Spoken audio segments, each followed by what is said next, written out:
OMG, ये PSL का एक साइड मैच था और इसका रौनक, इसका दबदबा, इसका टेम्परामेंट, इसका थ्रिल, इसका एक्साइटमेंट देखने वाला था। मुल्तान वालों, बहुत शानदार ऑडियंस, इतना एनर्जेटिक क्राउड। मतलब एक तो क्राउड था और उसके बाद दूसरी तरफ यह कि वो क्रिकेट को एंजॉय कर रहे थे। कहीं पे भी ऐसा नहीं हुआ कि वो सिर्फ मुल्तान को सपोर्ट कर रहे हैं, बल्कि वो मुकम्मल तौर पे इन्वॉल्व थे, चीयर कर रहे थे। और ऐसे क्राउड के लिए ऐसा ही इंटरटेनिंग मैच होना चाहिए था, जिसमें नाखून जो है ना वो काट लिए जाए आखिरी गेंद तक। नेल बाइटिंग मैच, ऐसा थ्रिलिंग और पल पल बदलती सूरत हाल। कभी लगा कि मुल्तान ये मैच बहुत आसानी से जीत जाएगा, फिर लगा कराची तो ये मैच शायद 16-17 ओवर में जीत जाएगा। और उसके बाद खैर, अगर आपने अब तक मेरा चैनल सब्सक्राइब नहीं किया है तो प्लीज मेरा चैनल सब्सक्राइब करें और बेल आइकॉन प्रेस करें। आज का मैच इंतहाई शानदार था, बहुत दिनों तक याद रहेगा। परहैप्स कि आज के मैच में मेरी पेशेंट हुई गलत हुई, कराची नहीं जीत सका और कराची अब बहुत नीचे आ गया है। लेकिन उसके बावजूद एक बहुत शानदार मैच था, क्योंकि पीएसएल हमारा है, सारी टीमें हमारी हैं। आज के मैच में मुल्तान सुल्तान की जब बैटिंग आई तो रिजवान और शान मसूद आज पहली बार बहुत अच्छा खेला। और उसने सबसे बड़ी बात है कि एक बेहतरीन स्ट्राइक रेट के साथ 33 बॉलों पे 51 रन बनाए। रिजवान ने 64 बॉल्स में 100 बनाए और उसने 21 बॉल्स पे 29 रन बनाए। और इसी तरह से इन तीन बैट्समैनों की मदद से मुल्तान सुल्तान जो है वो बोर्ड पे 196 रन जोड़ सका। यानी कराची किंग्स जब बैटिंग करने आई तो उसको 197 रन बनाने थे। कराची किंग्स की तरफ से बॉलिंग में आज उनके प्रीमियम सो कॉल्ड अजीम बॉलर आमिर नहीं थे, लेकिन उनकी जगह उमर था। लेकिन कराची के तकरीबन सारे बॉलर बहुत पिटे। इमरान ताहिर और शोएब मलिक जब गेंद करा रहे तो लग रहा था कि ये पिच स्पिनर्स को सपोर्ट कर रही है, जबकि फास्ट बॉलर्स के लिए इस पिच में कुछ भी नहीं है। लेकिन जब कराची किंग्स ने अपनी बैटिंग शुरू की, मैथ्यू वेड और जेम्स विंसे, इन दोनों ने जो बैटिंग की 6 ओवर में 72 रन्स इन्होंने जोड़ दिए। और ऐसा लगने लगा कि अब ये मैच जो है ना, बाकी अगले 14 ओवर्स में तकरीबन 125 रन चाहिए थे, बहुत इजीली जीत जाएंगे। और जब जेम्स विंसे आउट हुआ है 10वें ओवर में तो उस वक्त कराची का स्कोर 113 रन था। और उसके बाद उसको अगले 10 ओवरों में तकरीबन 94 रन चाहिए थे, यानी 9 की एवरेज थी। लेकिन उसके बाद हमारे प्रीमियम बैट्समैन, प्लाटिनियम जुबली जनाब हैदर अली साहब। अच्छा, हैदर अली का जिक्र करने से पहले मैं दोस्तों आप लोगों को आज एक टर्म बताऊं। मैं चाहता हूं कि आप लोगों को कुछ अंग्रेजी भी सिखाऊं। तो अंग्रेजी की एक टर्म है मोल। मोल को आमतौर पे जो है ना, मुखड़े पे काला काला तिल जो होता है तो तिल को मोल कहते हैं।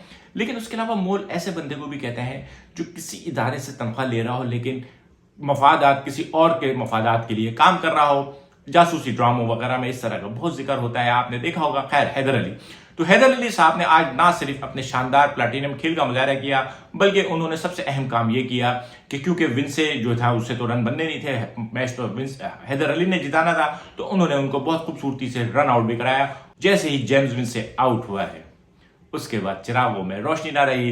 हैदर अली साहब अपने 12 रन बना के चले गए। ये 3 करोड़ 3.5 करोड़ में बिके हैं। हैदर अली का एक रन जो है तकरीबन 1 लाख रुपए से ज्यादा का पड़ता है। आज इन्होंने 12 लाख रुपए वसूल कर दिए हैं 12 रन बना के। और उसके साथ ही इन्होंने जेम्स विंसे को भी आउट करा दिया ताकि मैच में थ्रिल आए, वरना अदरवाइज वो बेचारा 16-18 ओवरों में मैच खत्म कर सकता था। कुछ भी हो सकता था। आज के मैच में ऐसी बहुत सारी बातें जो हम कह सकते हैं कि ये हो जाता तो वो हो जाता है, जो कि कल कोयटा के मैच में नहीं था। खैर, तो आगे चलते हैं। उसके बाद हैदर अली, शोएब मलिक और इमाद वसीम, इन सब ने इंतहाई बुरी बैटिंग की। और यहां अब मैं जिक्र करूंगा, आप लोगों ने देखा होगा सोशल मीडिया पे आजकल आमिर और शाहीन आफरीदी के चाहने वाले आपस में गुत्थम गुत्ता हैं। दोनों के चाहने वाले सोशल मीडिया पे ये प्रूफ करने की कोशिश कर रहे हैं कि असल अजीम बॉलर कौन है, जबकि दूसरी तरफ नसीम शाह के लिए तो लड़कियां स्टेडियम में बैठ के फ्लाइंग किसेस दे रही हैं। लेकिन इन तमाम शानदार फास्ट बॉलर्स के बीच में एक बेचारा यंग टैलेंट एहसानुल्लाह, क्या शानदार बॉलर है यार, इतना आउटस्टैंडिंग। इसको देख के मुझे एक बॉलर याद आ रहा है, मोहम्मद जाहिद। जंग ने तो नहीं देखी होगी, लेकिन वो बहुत खूबसूरत बॉलर था। स्पीड और एक्यूरेसी, एहसानुल्लाह स्पीड और एक्यूरेसी के साथ एक अजीब तूफान है। जब ये बाहर मुल्कों की यूरोप लंदन या ऑस्ट्रेलिया की पिचेस पे गेंद कराएगा तो क्या खूबसूरत मंजर होगा जब वो इन पिचेस पे, बैटिंग पैराडाइज पिचेस पे इतनी धुआंधार बैटिंग बॉलिंग करा रहा है। आज भी उसे 4 ओवर में 18 रन दिए हैं। ये तो राशिद खान से भी ज्यादा माइजर निकला है और ब्यूटी है, इसको देखना एक ब्यूटी डिलाइट है। मैं चाहूंगा कि ये लड़का जल्द से जल्द टीम का हिस्सा हो और बहुत सारे लोग जिनको बहुत ज्यादा सर पे चढ़ाया गया है उनको भी एहसास हो कि असल चीज जो होती है ग्राउंड परफॉर्मेंस होती है। तो खैर मैच ग्रेजुअली चलता रहा। वो गाना है ना मेहदी हसन का कि रफ्ता रफ्ता वो मेरी हस्ती का सामा हो गया, तो gradually she became the luggage of my life. तो इस तरह से एहसानुल्लाह की वजह से कराची के हाथ से ये मैच तकरीबन निकल गया। लेकिन जब 18 ओवर का इख्तिताम हुआ तो मुल्तान की तरफ से उसामा मीर और एहसानुल्लाह इन दोनों के जो ओवर के कोटा खत्म हो गया था और बॉल कराने की बारी आई इलियास की। इलियास ने 18 रन दिए और उसके बाद आखिरी ओवर में 22 रन चाहिए थे और पहली ही बॉल 9 बॉल और छक्का। हाय हाय हाय, क्राउड में तूफान, आग लगी हुई थी ग्राउंड में। एक अजीब सा मंजर था। अचानक ही मैच का पूरा पासा पलट गया। उसके बाद फिर जब 4 बॉलें बाकी थी इसमें बीच में इस वक्त अब्बास आफरीदी ने वाइड कराई, बहुत खराब गेंद कराई और एक वक्त आया कि अब्बास आफरीदी को देख के लग रहा था कि उसका चेहरा ऐसा हो गया था जैसे किसी बच्चे से कोई चीज खो जाती है ना, पैसे वैसे खो जाते हैं तो उसका मुंह बन जाता है कि घर जाऊंगा तो अम्मी मारेंगी। अब्बास आफरीदी को समझ में नहीं आ रहा था। लेकिन यहां मैं टीम मैनेजमेंट और टीम मेट की तारीफ करूंगा, उन्होंने अब्बास आफरीदी को हौसला दिया। और जब 4 बॉलों पे 6 रन बाकी थे, यानी मतलब नॉर्मली ये 4 बॉलों पे 6 रन का मतलब ये है कि अगर 9वें और 10वें नंबर के भी बैट्समैन खेल रहे हो तो आमतौर पे लोग ये समझते हैं कि मैच निकाल लिया जाएगा। और जबकि खास तौर पे प्रीमियम मेन बॉलर जो है उनका कोटा खत्म हो गया और एक दूसरे या तीसरे नंबर का जो बॉलर है वो गेंद करा रहा हो। लेकिन फिर उसके बाद हॉलैंड को दिखाया और जैसे ही हॉलैंड को दिखाया कटिंग को याद आया कि मुझे पवेलियन जाना है और कटिंग साहब पवेलियन चले गए। इरफान खान साहब आए, 1 रन दिया और फिर उसके बाद इमाद वसीम के बल्ले से भी सिर्फ 1 रन निकल सका। कराची किंग्स ने ये तीसरा मैच है जो बहुत ही कम रनों से हारा है, लेकिन हार गए हैं।